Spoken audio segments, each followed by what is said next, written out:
She inherited a legal stake in his estate. He inherited a problem he couldn't charm away, buy out, or outlast. The Earl of Coldwell tried every polite method available to a man of his considerable consequence. Miss Harriet Finch tried none of them back. His late wife had planned the whole thing, and she was, as usual, entirely right. The letter arrived on a Tuesday, which Harriet would later consider appropriate. Tuesdays had never done anything particularly useful, and neither, at first glance, had the letter. It came from a firm in London, Messrs. Pratt and Hollowell solicitors of Gray's Inn, written in the precise hand of a man who charged by the word and had chosen every one with care. Harriet read it twice at the kitchen table of the small Shropshire cottage she had occupied since her father's death, with a cup of tea going cold at her elbow and the autumn rain doing its best against the single window. The letter informed her, with considerable legal ceremony, that she had been named sole trustee of a private legacy established by Caroline Adela Vane, Countess of Coldwell, deceased, a fund drawn from the Countess's own inherited estate, settled before her marriage and directed in trust for the benefit of one Thomas William Vane, aged 7, until said heir reached his majority. As trustee, she held the authority to disburse and protect the fund independently of the earldom's accounts, and her oversight duties extended to ensuring the fund's purposes, Thomas's education, well-being and prospects, were met. Her presence at Coldwell Park was, the letter suggested, not merely advisable but legally required within the month. Harriet set the letter down. She picked it up again. She read the name, Caroline Adela Vane, and felt the old quiet grief move through her like weather. Caroline Graves she had been at Mrs. Holt's school in Bath, where she and Harriet had shared a room for 3 years and a thorough contempt for the arithmetic master. Caroline, who had married brilliantly and written letters full of dry observations about the brilliance of her marriage. Caroline, who had died of a fever 2 years ago, which Harriet had learned from a mutual acquaintance, because by then they had not written in some time, and the silence had been nobody's fault and everybody's failure. She had left Harriet a legal stake in her son's future. Harriet looked around the cottage. It had one good chair. The roof was sound, but the windows were not.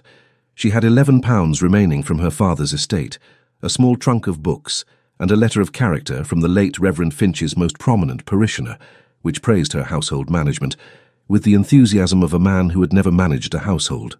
She thought about the last letter Caroline had sent, 2 summers before she died. It had been cheerful and dry, and had ended with a postscript.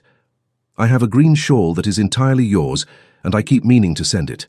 One day I shall actually do so." Harriet had written back to say there was no urgency. She had not written again after that, which she regretted with the specific regret of things that cannot be reconstructed.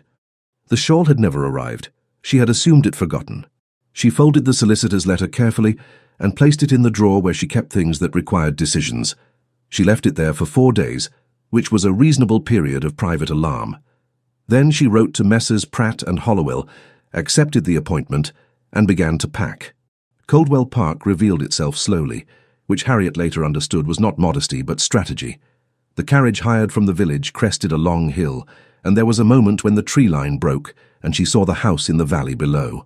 Stone, vast, symmetrical, the kind of architecture that was not built so much as issued like a decree. The grounds rolled away from it in every direction with the disciplined beauty of a landscape that had been spending money for 200 years and intended to spend more. Harriet noted it, filed it, and looked back at the road. She was met at the door by a butler of sepulchral dignity named Fellows, who took her coat with the expression of a man receiving a document he had not requested and could not refuse. He informed her that his lordship was engaged, but would receive her in the library at 4 o'clock. It was currently 2:30. "Of course," said Harriet. "Perhaps someone might show me to my room in the meantime." A pause, brief but legible. "His lordship had understood," Fellows said with the care of a man reading from an invisible script, "that Miss Finch would find the Dower House comfortable, and that her companion, Mrs. Alderton, might be equally suited there." "The Dower House is a separate structure," Harriet said pleasantly. "Mr. Hollowell's letter was quite specific that my oversight duties require reasonable access to the main household. Mrs. Alderton and I are perfectly content in the house. I'm sure his lordship's understanding will catch up shortly." Fellows, who had served 3 earls and survived 2 of them, recognized an immovable object when he met one. He showed her and the small, quiet figure of Mrs. Alderton, a widowed cousin of her father's, who had come from Shrewsbury on the understanding that she would have a warm room and few demands made of her, both of which had so far proven accurate, to the blue room and the adjoining yellow room respectively. The blue room had a good window. Harriet approved of it immediately. At 4 o'clock, she descended to the library, which was everything a library ought to be: floor-to-ceiling shelves, worn leather chairs, a fire laid against the October chill, and tall windows that looked onto the east lawn where the oaks had gone copper and gold. Harriet had her eye on the shelves before she had fully entered the room. Nathaniel Vane, Earl of Coldwell, was standing at the far end with his back to the door, examining something on his desk with the focused attention of a man who had timed this pose. He turned when she entered, and she revised her assumptions. She had expected someone older, someone grey perhaps, or thickened by grief and sedentary habit. What she got was a man in his mid-30s who wore his consequence with the careless ease of someone born to it, broad-shouldered, dark-haired, with the kind of face that was assembled in very good proportions and knew it. He crossed the room and extended his hand with a smile that was warm, assured, and reached his eyes with the fluency of long practice. "Miss Finch," his voice was pleasant. "Welcome to Coldwell Park. I hope the journey was not too arduous." "Not at all," said Harriet. "The roads through the peak are remarkable." They sat. Tea was brought. He asked after her journey in slightly different words. She answered in slightly different words. He inquired after the roads with the solicitous interest of a man who had never once worried about them. She told him they were adequate. He said he was glad. It was a very good performance. The warmth was real enough to pass. The interest was plausible. Only the eyes, once or twice, moved to her face with something sharper behind the pleasantness, a calculation so brief she might have imagined it. She had not imagined it. "I understand," she said, when the tea had been poured and the roads exhausted, "that you have some questions regarding the terms of the trust." "Not questions precisely," he said, settling back with an ease that was itself a kind of argument. "A few points of clarification I've asked Hollowell to address, nothing that need concern you at present." "I am the trustee," Harriet said.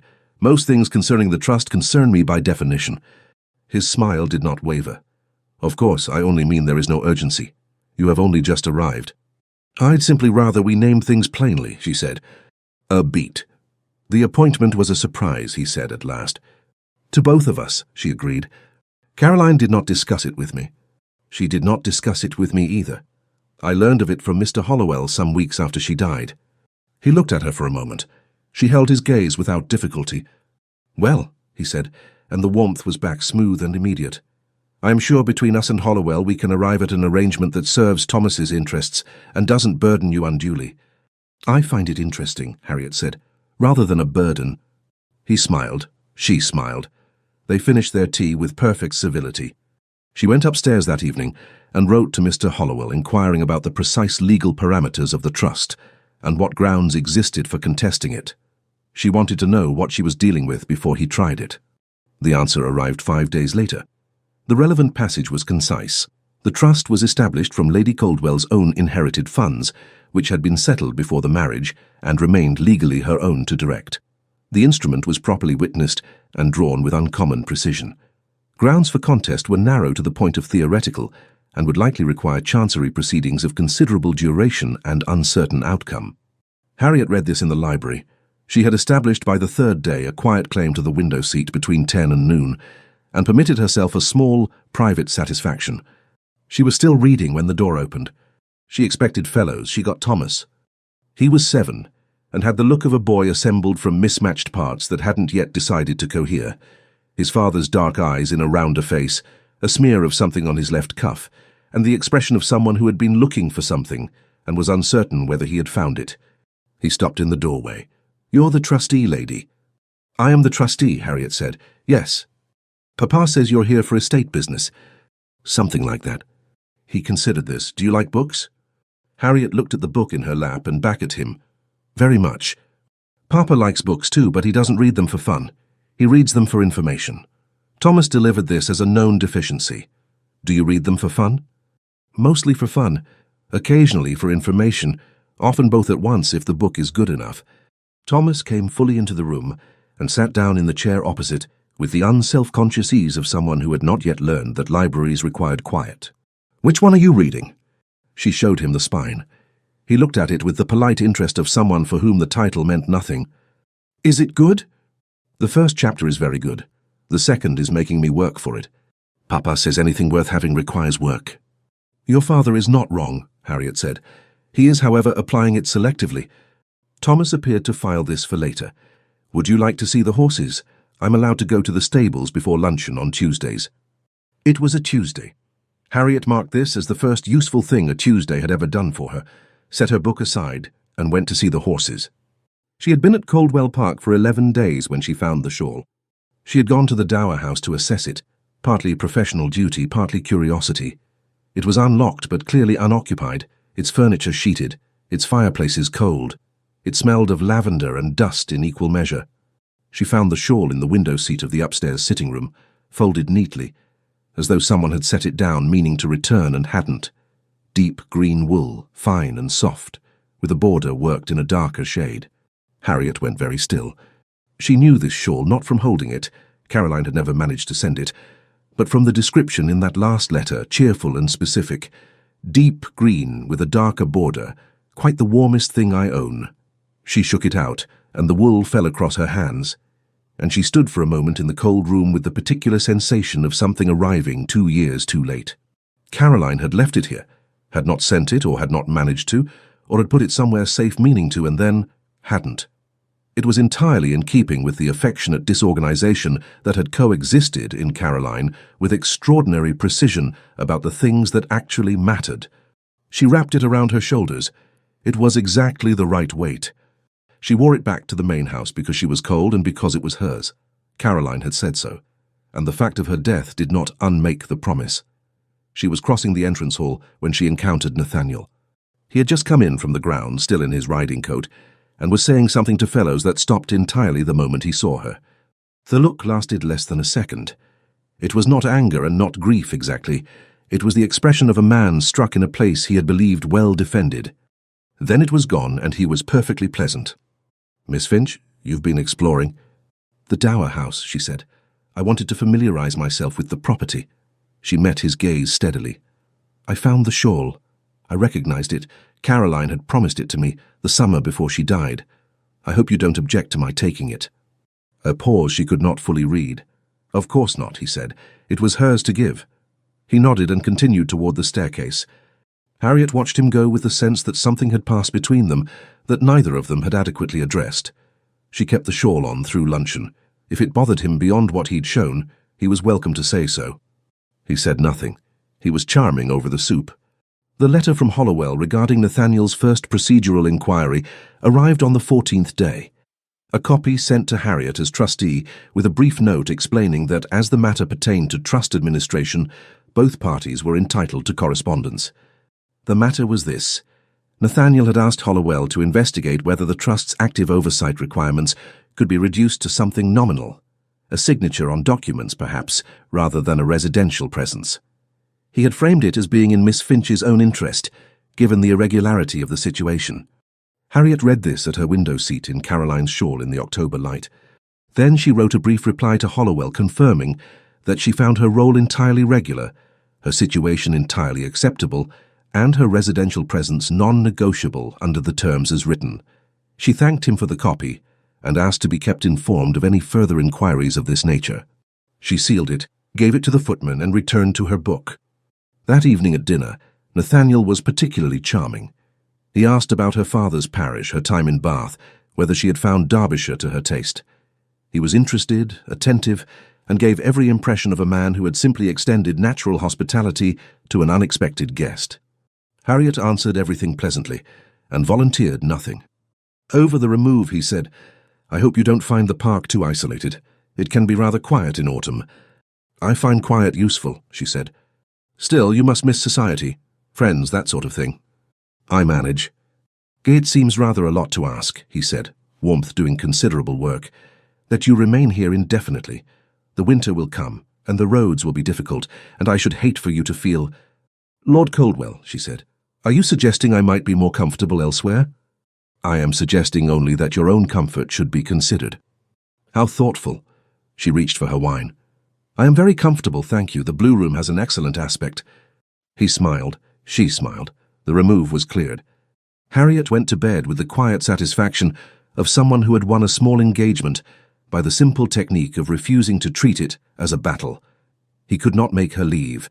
He could not outmaneuver Hollowell's paperwork.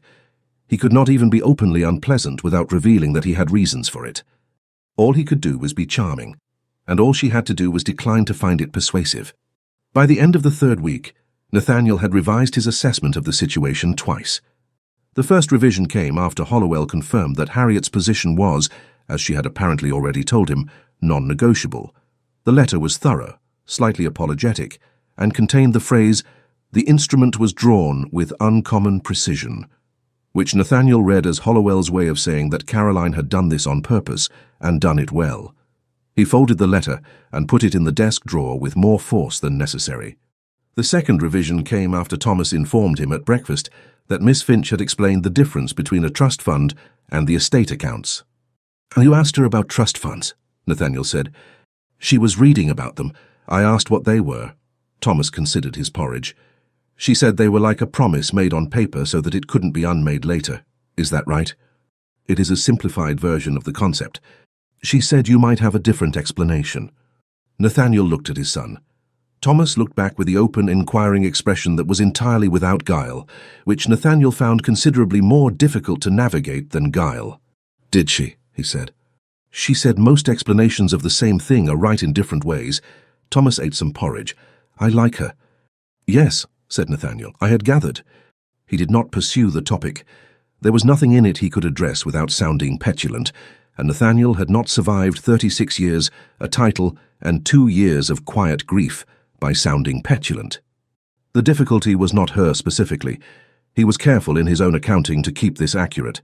The difficulty was the shawl, which had appeared on her shoulders on the 11th day and had not left them since, and which she wore with the comfortable ease of someone who had always owned it. The difficulty was the way she said, "I find quiet useful," which Caroline had said in the first year of their marriage when he had worried she was lonely, and which had reassured him then and disturbed him now with a precision he resented. She was not trying to be Caroline. She was simply and without intention to wound herself, and herself had an unfortunate quantity of overlap with a woman he was not prepared to be reminded of at breakfast. He was, he told himself, handling it well. He was not by any objective measure handling it well. On the Wednesday of the fourth week, he spent 20 minutes in the portrait gallery. He did not make a habit of it.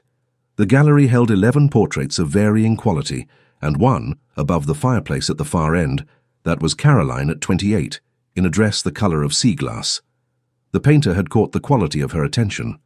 That particular tilt of amused assessment that meant she was thinking something she had chosen not to say yet. He stood in front of it for a while. He was establishing, to his own satisfaction, that the resemblance between Harriet and Caroline was one of manner and not of appearance, and that this distinction mattered, and that he was being rational. The portrait looked at him with Caroline's expression. He left and went to find fellows about the drainage issue in the North Field, which was a problem with a solution, and he preferred those. The incident with the book occurred on a Thursday at 11 in the morning. Harriet was in her usual window seat. He had come in for estate papers and had not expected her. She usually took Thomas to the stables on Thursdays, but Thomas had a cold. She was reading. The shawl was around her shoulders, and she was doing the thing which he had not noticed until the third week and could not unnotice since, where she tucked her feet up on the window seat, ankles crossed. Exactly how Caroline had sat, in that window, with a book. He stopped in the doorway. She looked up. "Good morning." "Good morning." He crossed to the desk, found the papers. "Thomas is unwell?" "A cold. Nothing alarming. He's been asking for his soldiers. I've promised to find them after luncheon. Nursery cupboard, third shelf." A pause. "Thank you." He should have left. He had the papers. Instead, "What are you reading?" She showed him the spine. He had given that book to Caroline for her birthday in 1812, and she had read it 4 times. This was either the same copy, recovered through some domestic archaeology, or a 5th. He wasn't certain which was stranger. "Is it good?" he said. "Very. Have you read it?" "Years ago." She looked at him for a moment, with the quality of attention he found faintly unnerving. Not invasive, more like someone who had come to an interesting passage. "You don't have to be pleasant to me," she said. "I should tell you that. I have read Hollowell's correspondence. I know you would prefer I wasn't here. I don't require pleasantness in exchange for legal compliance." "I am pleasant to everyone," he said. "I know," she said. "That's rather what I mean." He looked at her. She looked back with the patient expression of someone who had said a thing and was prepared to let it stand. "Miss Finch," he he said carefully. "I apologize if I have given the impression." "You have given no impression at all," she said, "which is itself an impression. I only thought we might save some energy by acknowledging that we are in an unusual situation and both navigating it according to our natures." She picked up her book. "I'll leave you the desk." He took his papers and left, stood for a moment in the corridor. What disturbed him, and he named it as disturbance rather than irritation, was not that she had seen through him. It was that she had told him she'd seen through him and then declined to do anything with it, as though the seeing was simply information, neutrally held, as though she had no interest in using it. In his experience, people who saw through you always wanted something for it. Thomas's cold ran 4 days. On the 5th, he appeared in the library doorway with restored energy and the self-regard of a child who has been ill just long enough to consider himself interesting, and announced that Miss Finch had promised to teach him drafts. "Miss Finch is the trustee of your legacy," Nathaniel said from behind the quarterly accounts. "She said trustees can play drafts." "I'm sure she did." "You could play too," Thomas offered. "She said she'd play anyone." "I have the accounts." Thomas considered. "You always have the accounts."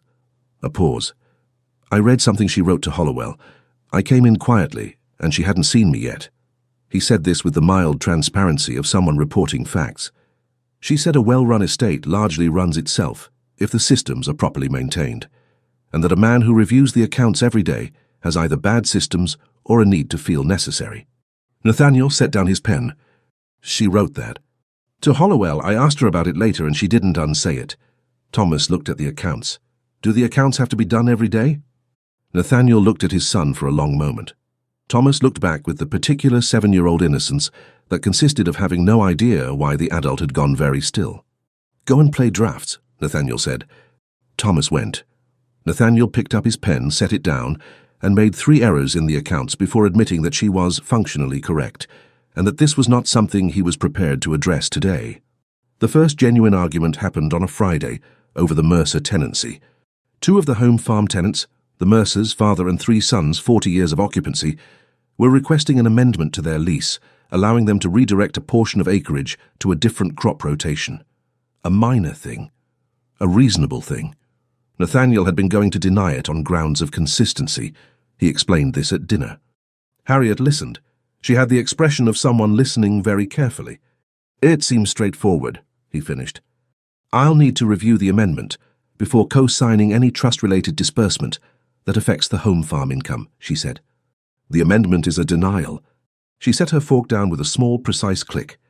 "You intend to deny the Mercers a change, affecting only their own acreage that would improve their yield, maintain their tenancy, and protect the income stream that is partly Thomas's?" "I have a policy about unilateral amendments. The Mercers have 40 years of tenancy, and 3 sons who will presumably continue to farm Coldwell land. Thomas, as eventual Earl, inherits that relationship." The tone was perfectly even. "A policy that loses a generational tenant over a crop rotation is worth revisiting. Thomas is 7. "Which is why his trustee is here," said Harriet, and picked up her fork. There was a silence. The soup cooled. "I have not said I will deny it," he said after a moment. "You said the amendment is a denial." "I said that was my inclination. I'm prepared to review the Mercer case specifically." "I thought you might be," she said without inflection, and asked Fellows for more bread. Nathaniel looked at his wine. He had the distinct sensation of having conceded something while making no concession, and was not certain how it had happened. Going over the Mercer file that evening, he found her reading entirely correct, and his policy as applied here indefensible. He approved the amendment with a marginal note reading, "Reviewed on further consideration," which was true in every technical sense. It was Fellows who mentioned the portrait gallery, in his oblique way, noting that it had not been formally catalogued in some years when Harriet asked about the household inventory. She went on a Thursday. The gallery was long and cold and smelled of linseed and old wood.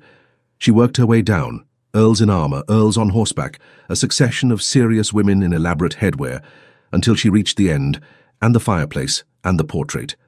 She stood in front of it for a long time. The woman in the painting was not quite as Harriet remembered her. They had been 15 when they met, and memory distorts, but was recognizably Caroline, the sea-glass dress, the quality of attention in the expression. Harriet had the shawl on. It was a darker, richer green than the sea-glass dress in the painting. She looked from the painted fabric to the wool on her own shoulders and felt something that was not quite grief and not quite guilt, but lived in the neighborhood of both. "For you might have warned me," she thought, "that the house would be like this, that he would be like this, that you'd arrange everything with such precision and leave me to find it out by degrees." The portrait said nothing, which was not how Caroline had operated in life. The second letter to Hollowell arrived as a copy, as the first had. Harriet read it at her window seat on a grey morning and felt, for the first time since her arrival, something colder than frustration. Nathaniel had asked Hollowell to investigate whether the trust might be challenged in Chancery, on grounds that the testator had not, at the time of drafting, been of fully settled mind. He was suggesting Caroline had been unsound. She sat with this for a moment. The fire had burned low, the oaks outside were stripped bare. What she felt was structural, the feeling of having assessed a situation and been wrong about its fundamental nature. She had thought him proud and controlled, taking refuge in obstruction because it was tidier than feeling things. She had extended, without naming it to herself, a certain latitude that came from understanding grief. This was different. This was calling Caroline mad. She wrote to Hollowell that evening with complete clarity. Every reason the petition would fail, every legal precedent against it, and a polite but unambiguous indication that should the attempt be made, she would instruct Mr. Crane of Shrewsbury to respond in full. She sealed the letter, gave it to the night footman and went to dinner. Nathaniel was charming. She was charming back. He refilled her wine. She thanked him.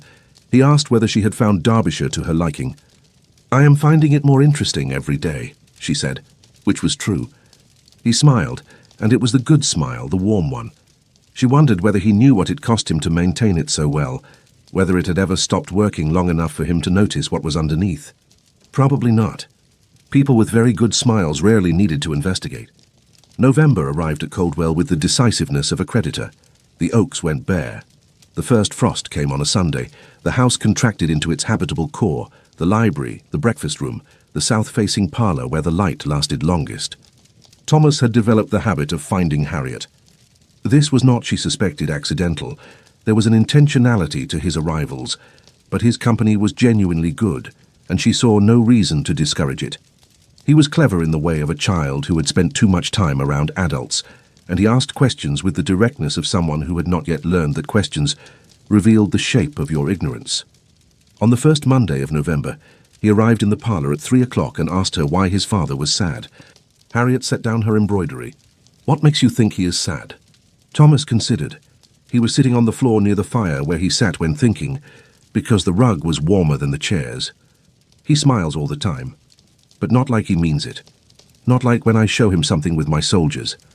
That smile looks different. "That is very observant," she said. "Nurse says he's been sad since Mama died." Grief takes different people differently. For some it makes them quiet. For others it makes them very busy. "He's very busy," Thomas agreed. "Were you sad when Mama died?" He asked it as he asked everything, simply wanting to know. "Yes," said Harriet. "We were friends when we were young. I was sad that I hadn't written to her more toward the end." She paused. "I am glad she left me something to do here, though." Thomas thought about this. "I'm glad too. You're better at drafts than anyone." "That is because I take it seriously. Papa doesn't take drafts seriously. He plays to end the game. That's different from playing to win." Thomas considered this for some time. Then, "Are you going to stay?" "I am here for some years yet," she said, which was true and also slightly oblique, and which Thomas received with a nod. "Good," he said, and returned to his soldiers. Harriet picked up her embroidery and looked at it without seeing it. She was aware, had been with increasing precision for weeks, that there was a different frame available for the question of staying, and that she had been declining to look at it directly. It was warm from here. That was information enough for the present. The arrangement for Hollowell's visit was made by letter in the second week of November. He was coming for the quarterly review and to present Lord Coldwell with a thorough account of why the Chancery route was impassable. Nathaniel's manner in the days before Hollowell's arrival had been different. Not the public charm, not the careful pleasantness deployed against her, something quieter and less managed, which she did not yet have enough context to interpret. What she did not know, what she would not learn until later, was this. Hollowell had arrived 2 days before the scheduled dinner. He had come quietly, at Nathaniel's private request, to deliver something that had been held in the trust documents since Caroline's death. A letter sealed, addressed in Caroline's hand. To N. The letter's delivery had been conditional. Hollowell had been instructed to hold it until, in his professional estimation, the situation with the trustee had progressed sufficiently. He had judged, on the evidence of the Chancery inquiry and the copies sent to Harriet and the general state of the household, that it had progressed quite sufficiently indeed, and had arrived 2 days early to deliver it before he lost his nerve. Nathaniel had read it alone in the library on the evening of the 10th of November. Harriet knew none of this when she came down to dinner on the 12th. The dinner itself was, on the surface, very like the others. Hollowell was a small man of 50, with the careful bearing of someone who had spent a career in proximity to aristocratic difficulty and had learned to locate all the exits. He spoke to Harriet with the gentle courtesy of a man who respected her position. He spoke to Nathaniel with the precision of a man who had once told him certain things could not be undone and had been right, and was in the unenviable position of being right again. What Harriet noticed from the soup onward was Nathaniel. He was not performing pleasantness. He was present, actually present in the way he was not usually at dinner. He listened when she spoke. He did not redirect. When their eyes met across the table, it was not the assessment she had catalogued from the first days, not the calculation, not the management, but something she did not have a prior precedent for. Over the roast, Hollowell said, with the careful preamble of a man reading from notes, "My lord, regarding the matter of the Chancery petition, I have reviewed it thoroughly, and I am afraid the case presents very significant difficulties. The evidence required to establish unsettled mind would need to—" "I'm withdrawing it," Nathaniel said. Hollowell stopped. "The petition, the inquiry, consider it closed." He was looking at neither of them, at the candles perhaps, or the middle distance past them. "I should not have pursued it." A pause. "May I ask," Harriet began. "Not at dinner," he said, which was not unkind but was final. Hollowell looked between them, with the expression of a man who had come prepared for a negotiation and found it had already concluded. He ate everything put before him with the appetite of a man who had earned his meal. After dinner, Harriet went to the library. She sat in her window seat in the dark with the shawl around her and thought about the word no and what it cost a man like Nathaniel to say it before he had been told he was losing. Hollowell had been about to tell him the petition was impassable. He had not yet said so. Nathaniel had withdrawn before the verdict. She could not account for this, and she disliked not being able to account for things. She found out about the letter the following morning, the 13th, not 3 days later, when Hollowell, reviewing documents with her before his departure, reached into the wrong folder and produced it. He paled slightly. It was a letter unsealed now, addressed in handwriting she recognized, to N. Caroline's hand unmistakable. "That," said Hollowell, replacing it immediately, "belongs to Lord Coldwell. It was among the trust documents. It has been delivered." He looked at her with the expression of a man navigating a moment that had not been anticipated. "I delivered it to him 2 evenings ago. As I was instructed, there were conditions attached, a timeline." "What were the conditions?" Harriet said. He looked at the folder, then at her. "Lady Coldwell asked that the letter be delivered when, in my professional estimation, the situation with the trusteeship had progressed sufficiently." He paused. "I judged that it had." Harriet was quiet for a moment. "She planned this," she said. "She made provision," Hollowell said, and there was something almost like admiration beneath the professional neutrality. "Comprehensive provision." "He read it 2 days ago," Harriet said. "Yes." "And withdrew the petition yesterday." "Yes." She sat with this for a moment. The disbursement papers were on the desk. Outside, Derbyshire was grey and still. The full shape of it assembled itself in her mind, with the neat inevitability of a legal argument. Caroline had not merely arranged her presence here, she had anticipated, with the precision of someone who had known Nathaniel for 8 years and Harriet since they were 15, exactly how it would go. The resistance, the petition, the slow wearing down. And she had written a letter, timed for the exact moment when it would do the most work. Harriet stood, gathered her papers, thanked Hollowell, and walked out into the corridor. What she did not display, the particular unsteady sensation of a woman who had believed herself engaged in a contest and has just been told she was never in one. What Caroline had done was not maneuver her into a house. That was too small a word. What Caroline had done was introduce her, had said, with the full authority of a will and a letter and a very good solicitor, "Here is the person I want you to know. Here is what you need, which you cannot see from where you are standing. I am giving you time to see it." Harriet walked to the end of the corridor and stood at the window that looked onto the east lawn, where the last leaves lay in drifts along the formal walk. She had not come here to be a gift. She had come here because she had £11 and nowhere else to go, and because Caroline, who had always been impractical in the most practical ways, had made sure of it. The question, and she let herself look at it directly for the first time, was what she was going to do with that. She did not see Nathaniel that evening. He sent apologies via Fellows. She ate with Thomas, who wanted to discuss the Battle of Salamanca in greater detail than she was equipped to meet, and told him so, which pleased him considerably. She saw Nathaniel the next morning. Library, 8 o'clock, the light coming grey and flat across the grounds. He came in, stopped when he saw her, and did not immediately produce the pleasant mask. For a moment he was simply a man who had walked into a room and found someone unexpected. The face before he assembled it was tired and not unkind and entirely undefended. Then the arrangement came back. "Good morning?" "Good morning," she said. He came to his desk, sat down, looked at the papers on it without reading them. The silence lasted 4 minutes before he said, "Hollowell told me he produced the letter in front of you." "In error," she said. "He didn't show me the contents." "I know." A pause. "But you know it exists." "Yes." "Did he tell you anything about it?" "That it appeared to have a significant effect." She paused. "And that he delivered it 2 days before dinner."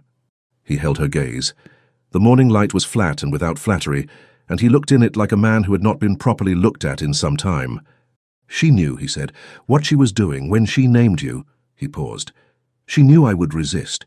She wrote that she knew I had made grief into a management problem, and that someone who would not be managed was the only kind of person who would do any good." A pause. "She was precise." "She always was," said Harriet. "It was occasionally infuriating."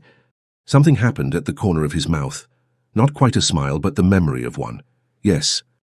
"She also said," he continued, "that you said things the way she said things, that she had promised you the shawl and that finding it here might be difficult for me." He stopped.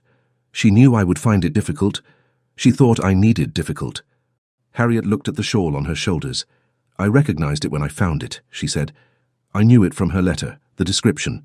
I didn't say so when you saw me wearing it, because I didn't know whether to." "I know you recognized it.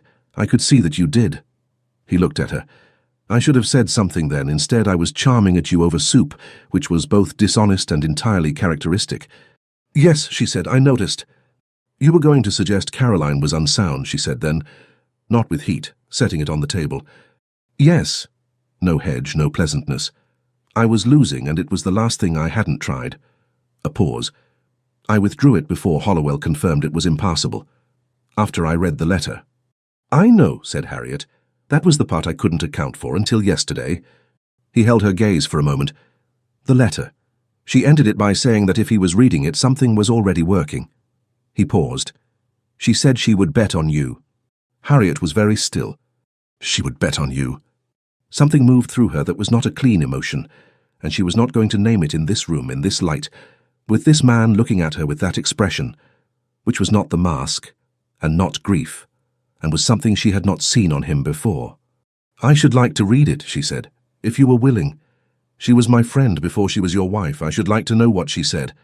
A long pause. "Yes," he said, "I think I would like that too." He opened the desk drawer and held the letter for a moment, the expression of a man about to give something valuable, discovering that giving is harder than keeping. Then he set it on the desk between them. The letter was 3 pages, written in Caroline's hand, small and swift, never quite achieving the elegant slope that Mrs. Holt's school had attempted to teach it. Harriet recognized it from the first line and had to wait a moment before she could continue. She read it at the window seat. Nathaniel had gone to stand at the far end of the room, which was the correct distance, far enough to give her privacy, close enough that leaving would have been a statement neither of them was making. "My dear N, if Hollowell has given you this letter, then one of 2 things has happened. Either enough time has passed that you have stopped being insufferable about the whole arrangement, or you have done something so egregious that Hollowell felt honor-bound to intervene.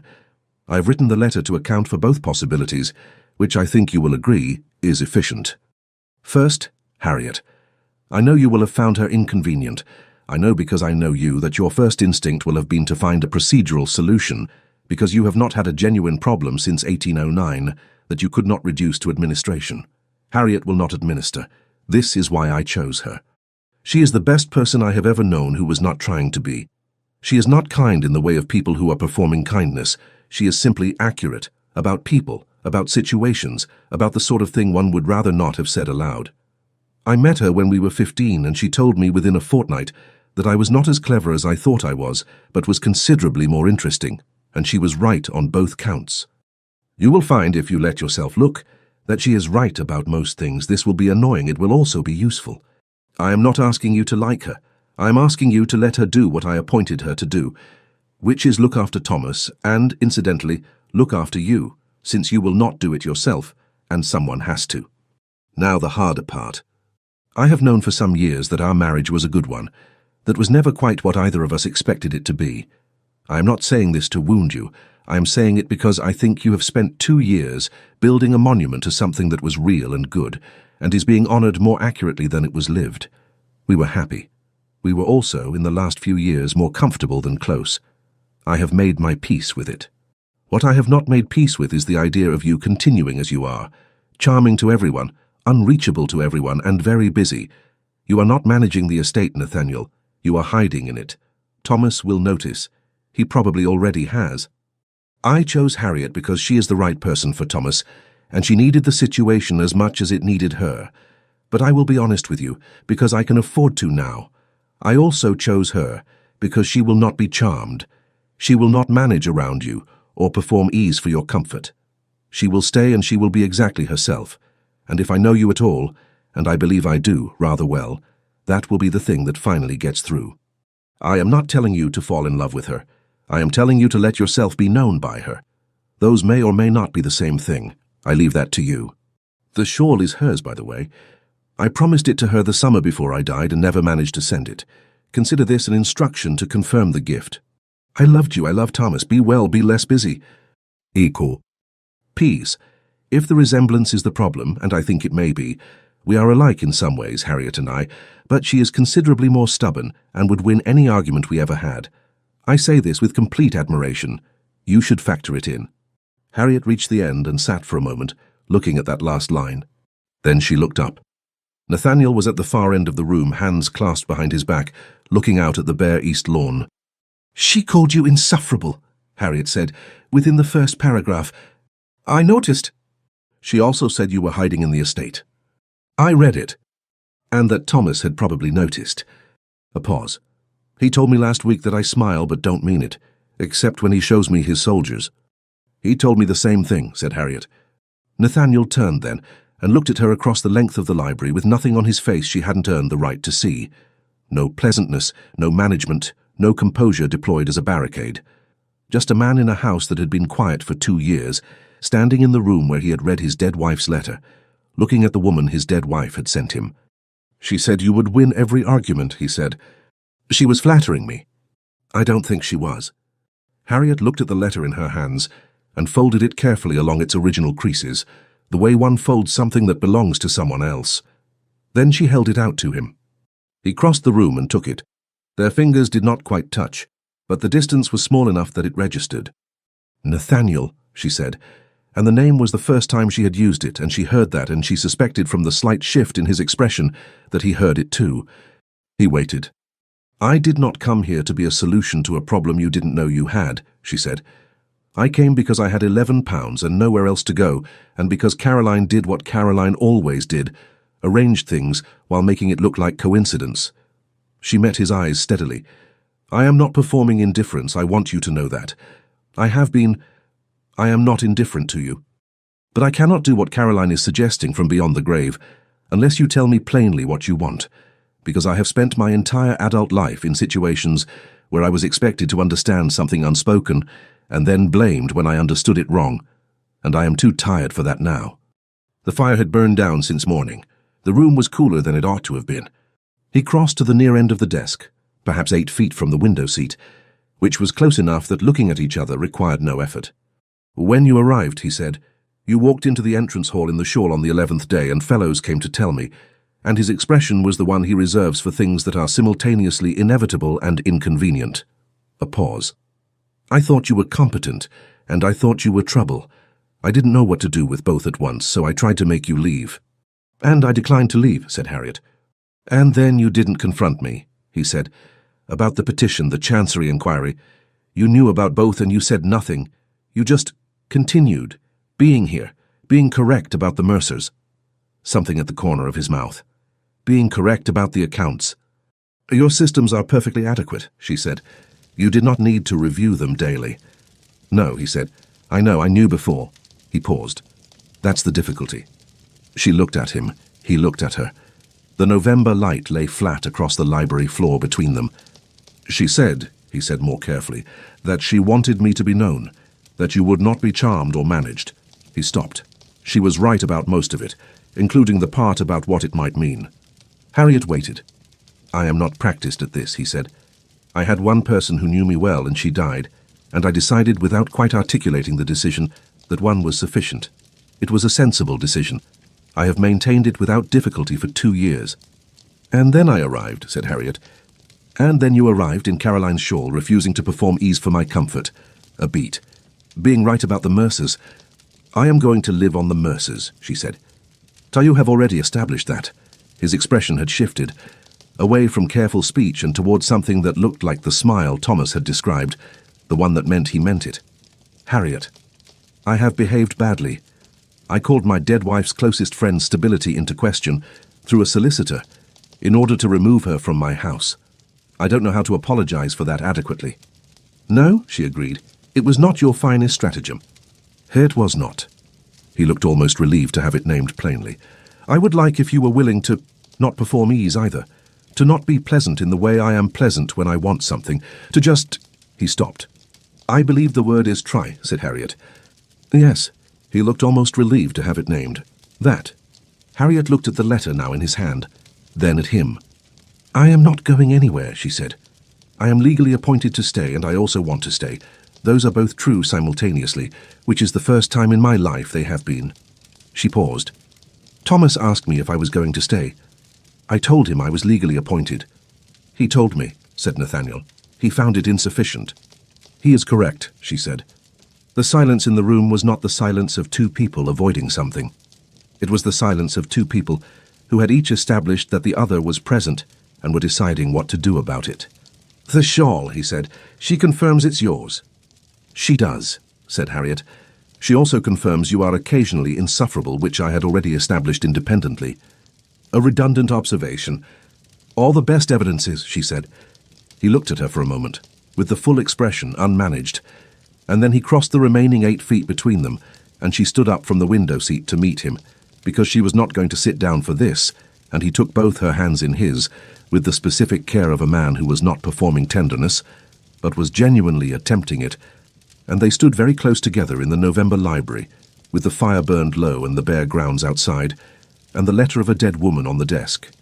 He kissed her once, carefully, the kind of kiss that is not an ending but a first word in a longer sentence, and she held his hands and did not step back, because there was nowhere she would rather be, and nothing left worth pretending otherwise.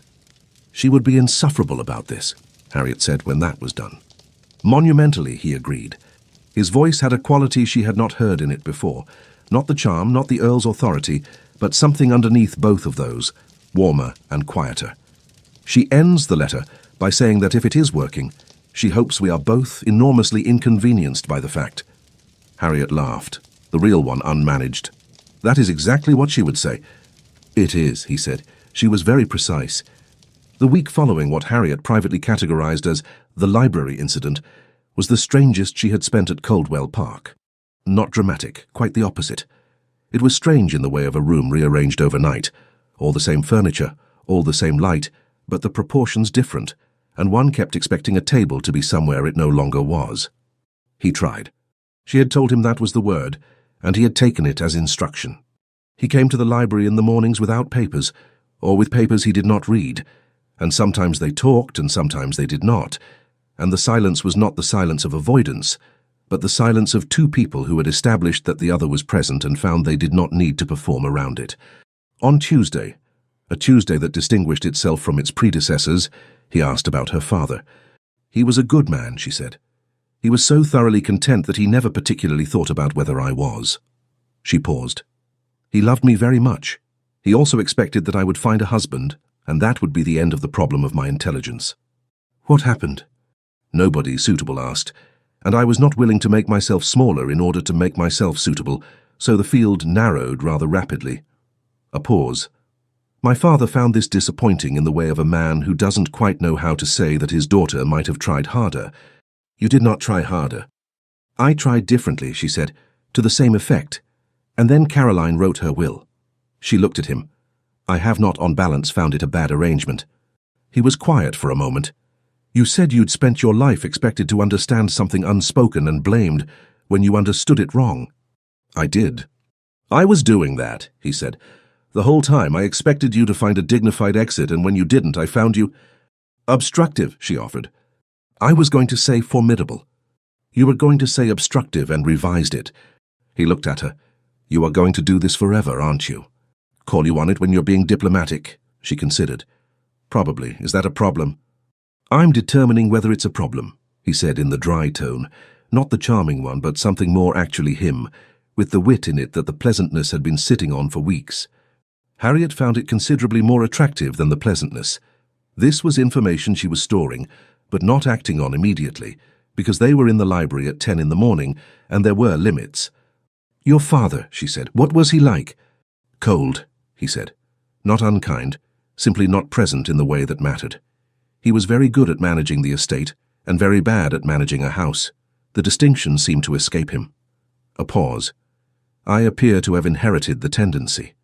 You are aware of it. That is different. Awareness without change is a more sophisticated form of the same problem.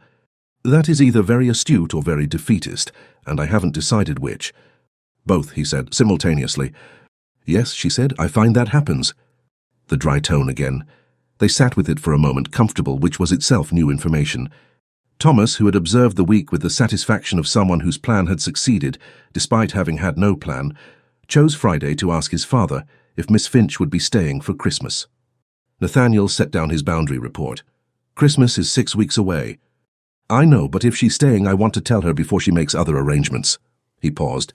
Has she got other arrangements? Nathaniel thought about the Shropshire cottage with the single good chair. I don't believe so. Then she should stay. Thomas considered the matter settled. She likes mince pies, I asked her. She said they were objectively peculiar but very good, which I thought was very fair. It is a fair assessment of mince pies. Will you ask her? Nathaniel looked at his son, sitting on the floor in his habitual thinking position, soldiers arranged on the rug in some configuration that was probably Salamanca. He was regarding his father with the open, uncomplicated expectation of someone who had not yet learned that wanting things clearly was a vulnerability. I'll ask her, Nathaniel said. He asked her that evening, in the corridor outside the south parlour, which was not a planned conversation but was apparently where they were having it. Thomas would like to know if you are staying for Christmas, he said. Harriet turned from the parlour door. The shawl was on. She nearly always had it on in the evenings now, and he had arrived in the past week at something almost like peace with it, not the destabilizing grief of the early weeks, but something quieter. Evidence of Caroline's good taste, evidence of Harriet being Harriet, which were not, he had found, unrelated things. Thomas would like to know, she repeated. Or you are asking on Thomas's behalf in order to have an intermediary. I will concede a partial overlap. I'll stay for Christmas, she said. I was going to regardless. She paused, but thank you for asking. Harriet, before she could reach the door. She turned. He was looking at her with the expression she was still working out the full coordinates of, earnest, slightly effortful, without the mask. I find this more difficult than I expected. Trying? Yes. That's how you know it's working, she said, and went in to dinner. He stood in the corridor for a moment, which was becoming a habit. Then he followed her in, and Thomas told them about Salamanca in more detail than the historical record strictly supported, and Harriet asked a genuinely interested question about terrain, and it was, Nathaniel thought, looking at the table, the kind of evening that felt inhabited, the kind he had not had in a long time. He watched her listen to Thomas, the particular quality of her attention, not performed, genuinely interested, and felt the thing he had been declining to name with increasing difficulty. He was going to have to name it, not tonight, but soon. The incident that broke the remaining distance between them was nobody's fault, which was perhaps why it worked. 3 weeks into December, cold with the seriousness of a Derbyshire winter making a point, Harriet had gone to the home farm to meet the Mercers in person and been caught on the way back by worsening weather and a horse that had thrown a shoe half a mile from the house. She arrived on foot 40 minutes late, wet from the knees down, leading the horse by the bridle. Nathaniel met her in the stable yard, where he had been for the last 20 minutes, with an expression that was trying to be composed and not quite managing it. "You're soaked," he said. "An observant assessment." She handed the horse to the groom and pushed wet hair from her forehead. "He threw a shoe at Hartley Lane. I didn't think it wise to ride." "You walked from Hartley Lane in this?" It was not quite a question. "Come inside," he said, which was an instruction, and she was too cold to argue. He took her directly to the small study adjacent to the front hall, which had a fire, and told Fellows to bring dry things and hot tea with the clipped authority of a man keeping a lid on something by main force. "I'm perfectly well," she said, unwrapping the wet shawl and holding it at arm's length with a look of mild reproach. "Harriet?" He was close, and the use of her name in that tone stopped her. "I was concerned." She looked at him. He was looking at the wet shawl in her hand and then at her, and there was something entirely unguarded on his face. "The shawl will dry," she said. "I know it will dry," he said quietly. "I was concerned about you, not the shawl." She looked at him for a long moment. The fire was behind him. The room was small. She was wet and cold, and this was not the circumstances she would have chosen, but circumstances had never been particularly interested in what she would have chosen. He took the shawl from her hand and draped it over the chair by the fire. Then he turned back, and he was very close, and she was looking at him with the accumulated evidence of 3 months fully assembled and arriving at its conclusion. "I don't want you to go," he said. "Not in years when the trusteeship ends, not before then." He stopped, and it was not the stop of a man who didn't know what he wanted, but the stop of a man choosing how true to be. "I want you to stay, not as the trustee." He paused. "I want to ask you to marry me, which I am aware is happening in a small study while you are soaked, and I had imagined doing it better." "Had you imagined it?" she said. "Several times," he admitted. "In none of them were you dripping on the hearthrug." "And yet here we are," she said. He looked at her. She looked back at him and felt the thing she had been declining to look at directly, which was not small and not careful, and which had been waiting since approximately the 4th week, arrive in full. It was not convenient. It was not tidy. It was entirely specifically him, and she was not going to pretend otherwise. "Yes," she said. He blinked. "I hadn't quite finished." "The question was clear," she said. "The answer is yes." Something happened to his face, the full smile, unmanaged, the one that Thomas had described and which was aimed at her and meant everything it looked like it meant. He took her hands, carefully, with the cold water still on them and the fire warming the room, and Fellows going to arrive with tea in approximately 4 minutes. "I'm going to do this properly," he said. "In better circumstances, with some ceremony." "You may do it as many times as you like," she said. "The answer will be the same." "Is that a challenge?" "It is an assurance," she said. "There is a difference."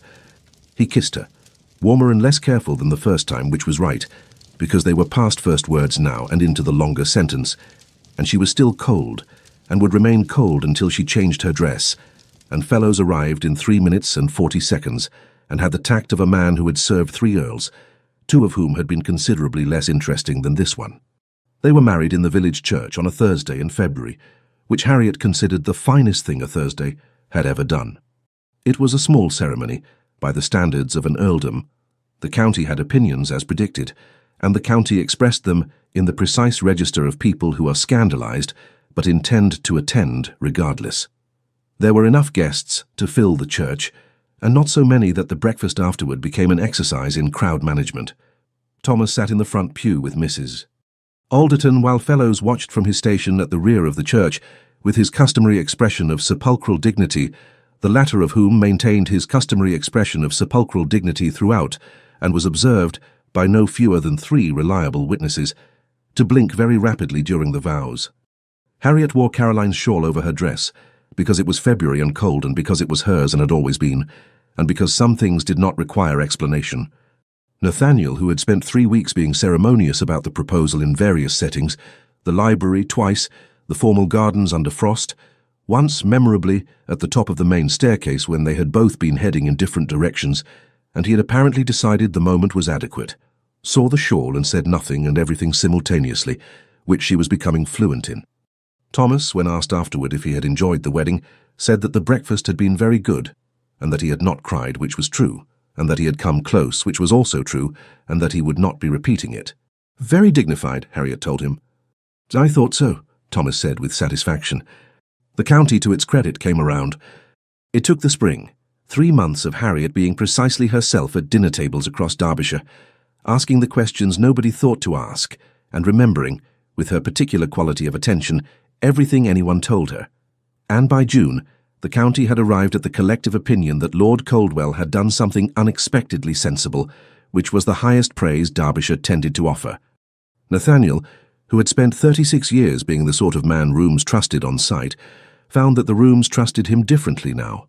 Less decoratively, more actually. He was not certain when the distinction had happened, but he suspected it had something to do with having a woman at his side who declined to perform and had infected him, without either of them quite noticing, with the same habit.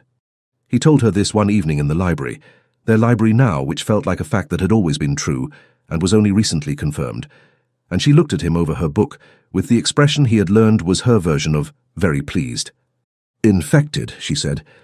I am working on a better word. Take your time, she said. I'll be here. The first autumn of their marriage settled over Coldwell Park in the familiar way, oaks turning, mornings cold, the house drawing inward into its habitable warmth.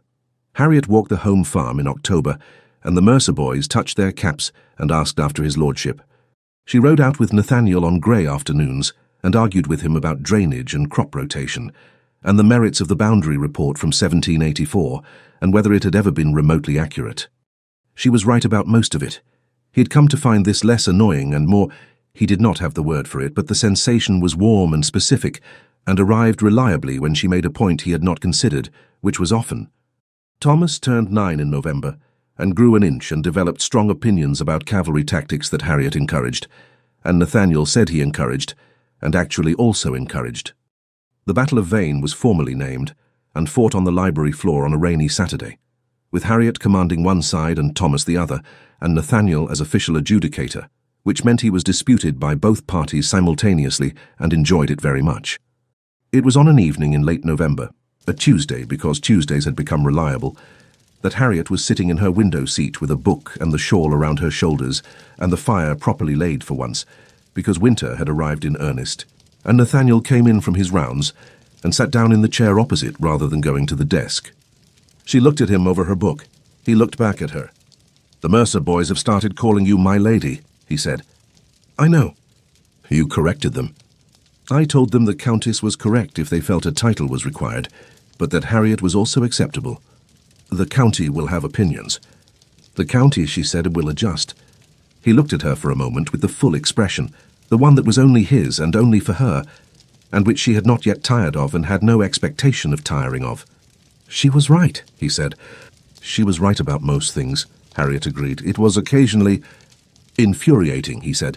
Yes, and in this case I am grateful for it. Harriet looked at the shawl on her shoulders. The green wool, the darker border, worn soft at the edges now from 2 years of daily use. She thought of Caroline in the portrait gallery, the sea-glass dress, the quality of attention, the expression of someone who was thinking something she had chosen not to say yet. She thought that Caroline had said it in the end, had said it in the only form available to her, in a will and a letter and a very good solicitor, and had been right and would have been insufferable about it if she were here to be insufferable. She hoped, in whatever way hoping worked at such distances, that she knew. Come and sit here, Harriet said. The fire is better from this side. He came and sat beside her on the window seat, which was a little small for two, and neither of them adjusted for it, and outside the Derbyshire autumn was going to dark, and the oaks were bare again, and the house was warm, and there was a 9-year-old somewhere above them conducting an imaginary battle. Nathaniel picked up his book. She returned to hers.